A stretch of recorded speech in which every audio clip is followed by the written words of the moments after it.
Hey folks, it's Greg and Janet. Tonight we're in Dealey Plaza in Dallas, Texas at the site where President John F. Kennedy was assassinated. Let's show you around.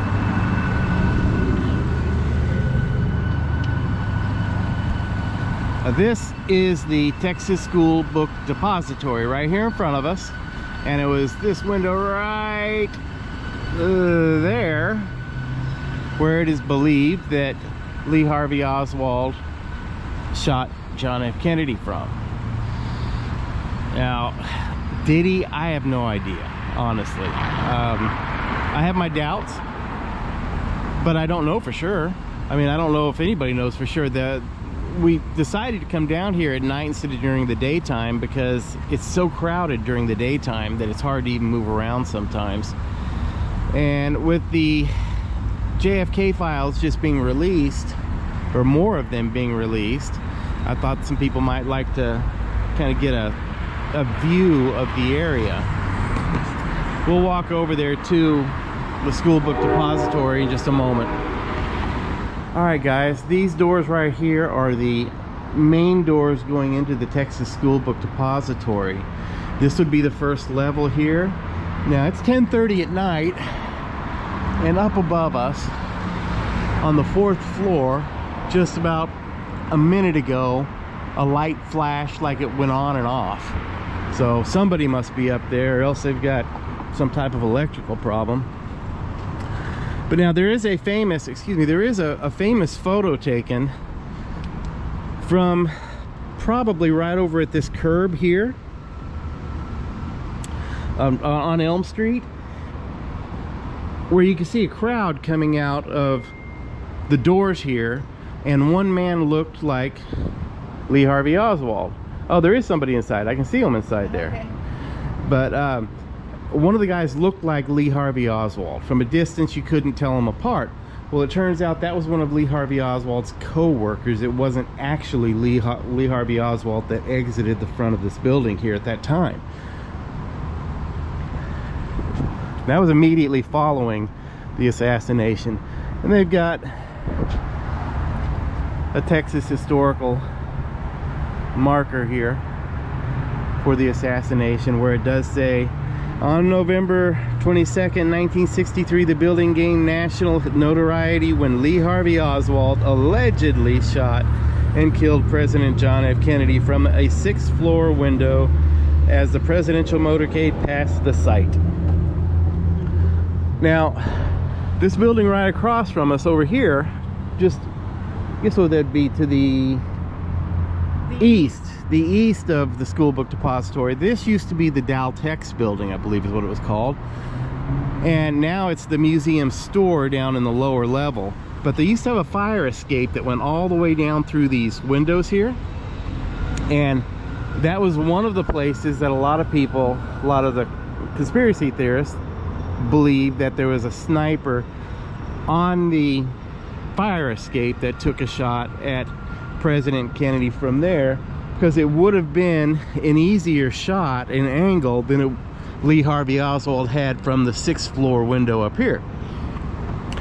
And there is a photo that is real grainy, that when they had it looked at, looked at by professional photographers, that they believed that there could have been a silhouette of a person up there. Now this building right here across from the this is the Dowtex Building. This building right across over here used to house the jail. I guess the jail and jail cells are part of it. Up on the top of the roof, there was also people that believed that there was an assassin up there also.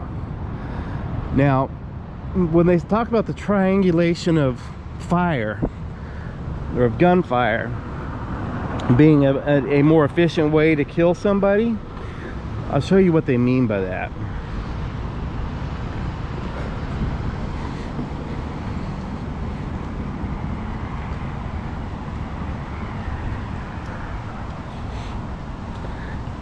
Okay, from here we can probably see it pretty well.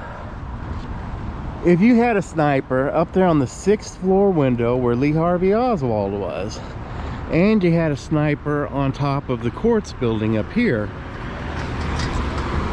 and you had a sniper over at the grassy knoll wall. It creates a triangle if you connect the three, so you have a better chance of killing somebody. That's where they're talking about the triangulation. Now also, on this corner of the Texas School Book Depository, there's a photo taken that day during the time of the assassination that has proven that there was somebody in the 6th floor on this side of the building, and it could not have been Lee Harvey Oswald if he was in the other window.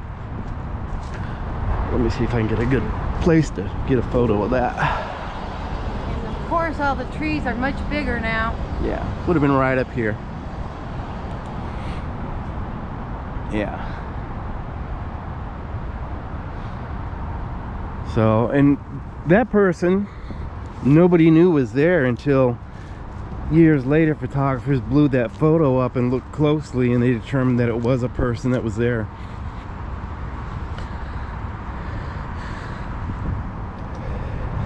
But this is the main part of Dealey Plaza. One thing that I will show you here,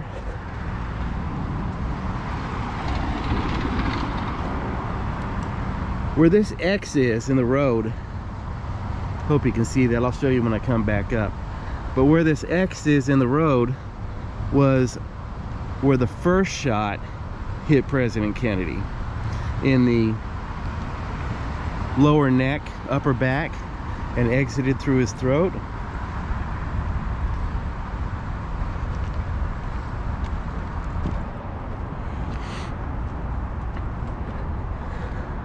Now we're walking over to where Abraham Pruder filmed the assassination.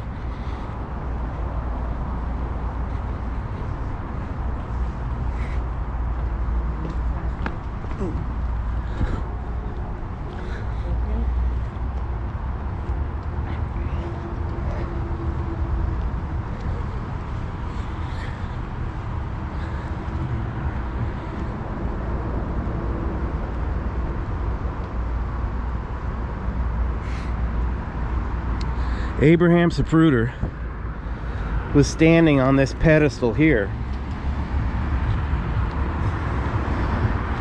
and he was aimed, of course, this way when he captured President Kennedy being shot in the back here.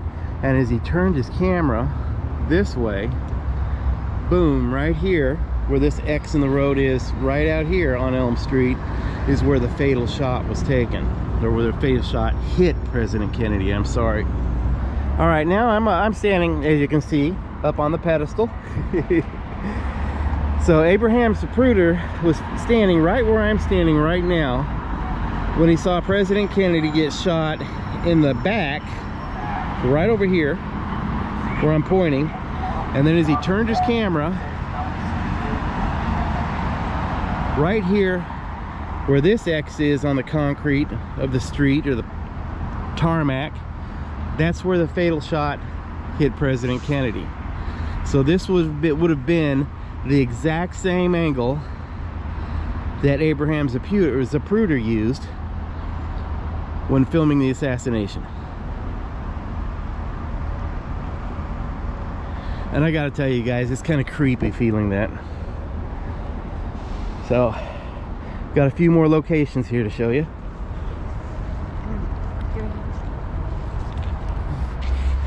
Isn't this awesome? We go all out for you guys. Now we're heading down to the lamp post here.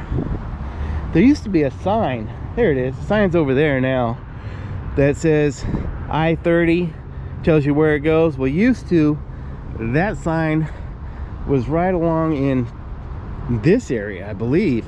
But if you remember, President in the Pruder film, the Cadillac, or the limousine, crossed behind the I30 sign and then came out the front, and it blocked the view of seeing the president for a moment. But that's been moved now.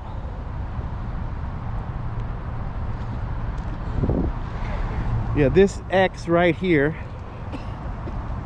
in the road, kind of hard to see. That's the exact location of where the fatal shot took place.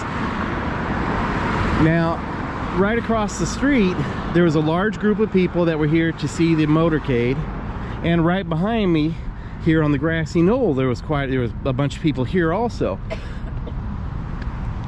When those people started running across this way, you can see in the pictures, the people down here had all hit the ground and laid down.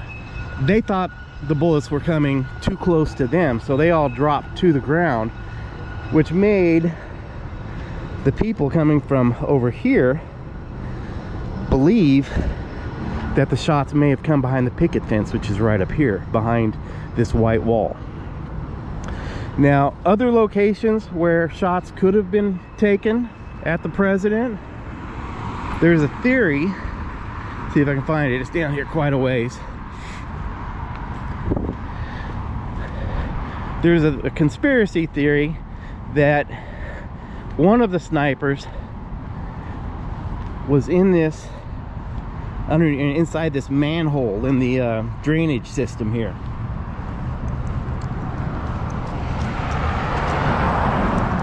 Which, if you're standing right here, he would have had a perfect angle to hit John F. Kennedy in the head. When the vehicle came by right through here, he would have had the perfect angle. But he would have had to have been a little bitty guy. I mean, a little bitty guy. It could have been, who knows. I'll take you up here and show you the picket fence.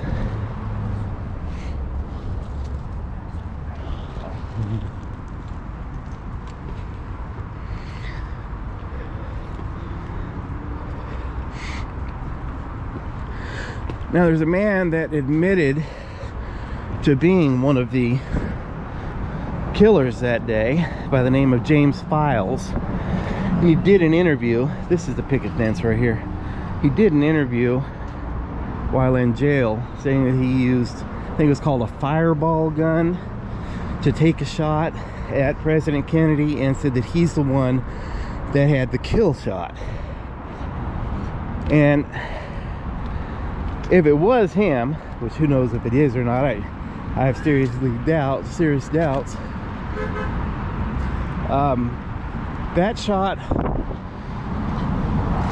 would have been taken from right along this portion of the fence, because you can see the X on the ground there. And if I go further left, going this way, it's hard for you guys to see, but if I go down to this point of the fence, I can't see the X anymore. So the shot had to have been taken in this 10-foot section. If it was taken from the picket fence, my guess would have been right along in here, or possibly even at the corner, because if it was taken from this point, anybody walking up the stairs, the bullet would have went above their head rather than hitting them. So who knows on that. Now, there's been witnesses that have said that they saw a puff of smoke from this section, which does appear to be apparent in some of the photos. Now, did that come from a gun? I don't know. This is also where Dogman was up here. And then right over here, lit up, this building right there, that's a tower. This used to be, and still is, a train yard, and Mr. Bowers was stationed in that tower, and he's the one who told the police that he saw some men in this area.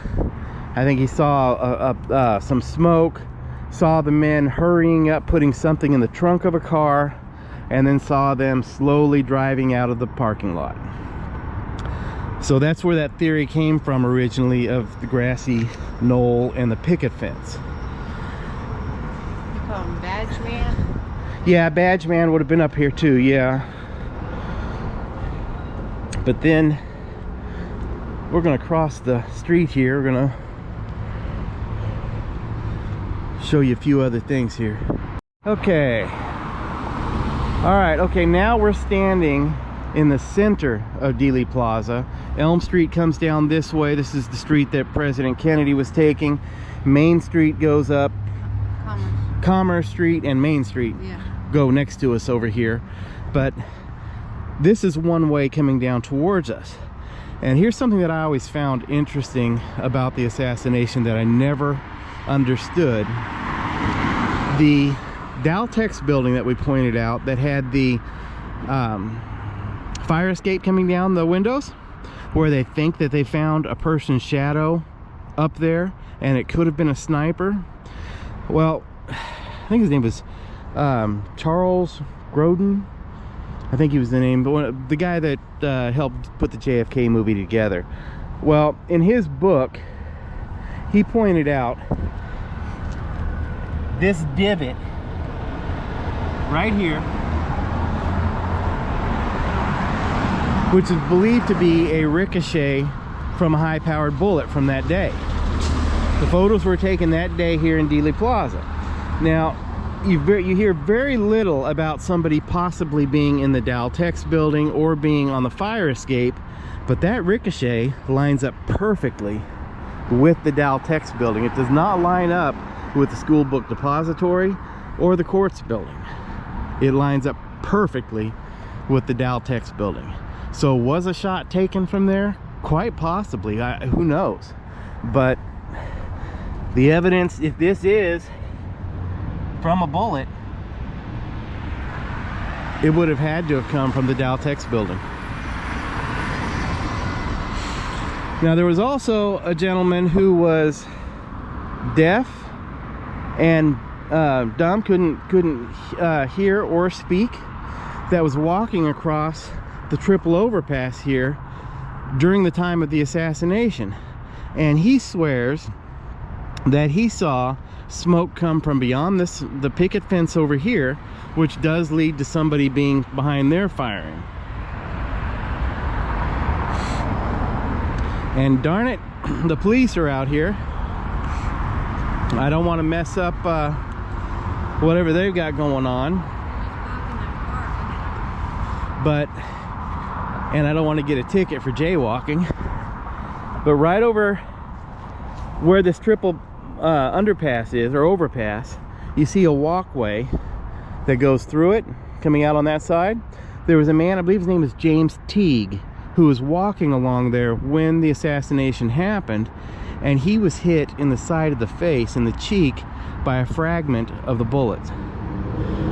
So that tells you at least the shots that were fired that hit him had to have come from this direction.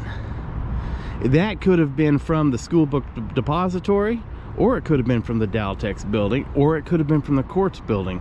But I think that it came from either the school book depository or the Daltex building, because the angle is just too different coming off of the courts building.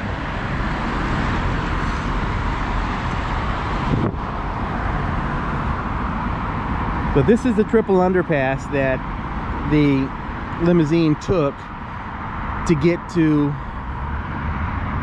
Parkland Hospital to try to save the president's life. And contrary to popular belief, a lot of people don't believe that the Secret Service had machine guns with them. But there is a photo taken of the presidential limousine on their way to Parkland Hospital. It was taken on I-35 on the way to the hospital, that shows one of the Secret Service agents holding a machine gun.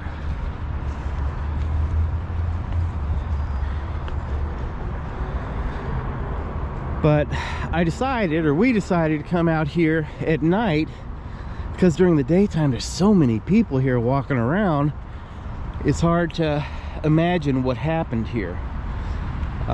It's hard to move around here at times, there's so many people here. But it's just a shame it's dark. But if you're ever in Dallas, I would highly recommend going to the 6th floor museum. They have pictures of that entire day. They have evidence from that entire day up there. The 6th floor sniper's nest, they have in an enclosed glass area, so you can look into it and see exactly what it looked like that day. It's a very somber museum, and you can walk out to one of these windows right in the middle on the 6th floor is actually, they let you walk up to it and view outside what the sniper would have seen if he was shooting from that 6th floor window. And to tell you the truth, it doesn't look like that would have been that hard a shot. Now, firing as many bullets as he fired in the short time that he fired, that's going to take some pretty serious skill. But these trees were not as tall in 1963 as they are now, so he had a pretty good view looking over the top of the tree down to where this first X was right here. But I still, just looking at the angles, I think that first shot that hit President Kennedy in the back and came out his throat most likely came from that Dowtex building. Now, I may be 100% wrong, but I've been out here at night and I've stood in the middle of that road and I've looked, and it lines up with the Dowtex building. It doesn't line up with the Texas School Book Depository. So, in fact, let me walk out here. I'm gonna get myself in trouble with these police officers, but it's worth it.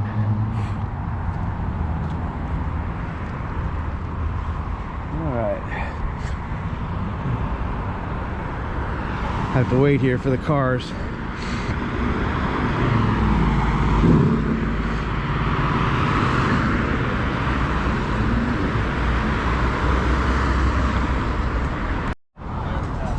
All right, this is where I'm standing. There's the Daltex building. Now, if you look up here to my left, that's the Texas School Book Depository. So, if he was hit in the lower back and it came, or upper back, and it came out of his, I guess, upper shoulder area, and the bullet came out through his front throat, that bullet didn't come from the Texas School Book Depository. It came from the Daltex building. So I don't know. That's my opinion. Now, I could be totally wrong, but you know, that's what it looks like to me.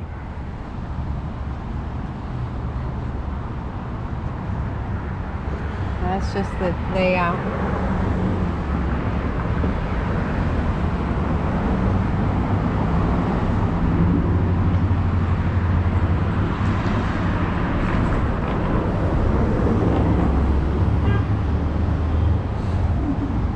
But like I said, or like I'm telling you guys now, I guess, I'm no forensic scientist. I'm just a retired paper hanger, wallpaper hanger. But to me, it doesn't look like it lines up with the School Book Depository. Now, I don't know if it came from the Dowtex building or not, but that's what it appears.